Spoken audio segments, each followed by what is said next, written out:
Well, if you know your American history, then you know the year 1968 was chaotic. After all, RFK and MLK were assassinated. Protests were all over the place, and of course, we had the war in Vietnam. Now, the question is, will 2020 be the same exact thing? Here's reporter Bob Buckaloo. 1968. Considered by some historians to have been the year of the greatest social upheaval in modern times in America. Protests against the country's involvement in the war in Vietnam had reached every major U.S. city.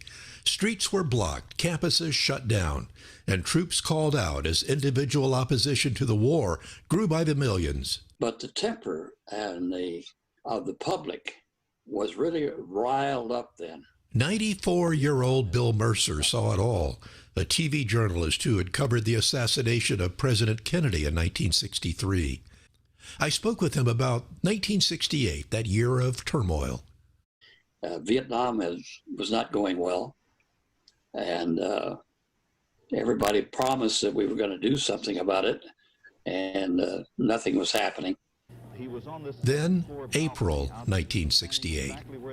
The Reverend Dr. Martin Luther King, 39 years old and a Nobel Peace Prize winner, and the leader of the nonviolent civil rights movement in the United States, was assassinated in Memphis tonight. America reached a boiling point as anger turned to fire. 2 months later, Senator Kennedy has been shot. Is that possible? Is that possible? It could. Is it possible, ladies and gentlemen? It is possible. He has not only Senator Kennedy. Oh my God. I guess the comparison of 68 and people burning and dying was because of assassinations.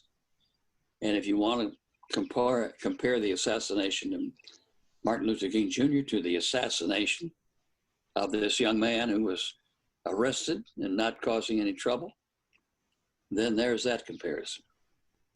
Now looking at 2020, there are some parallels. Calls for justice from an engaged and enraged population. And some differences, a pandemic, economic disaster for so many. How is it changing us? And will it bring change to America?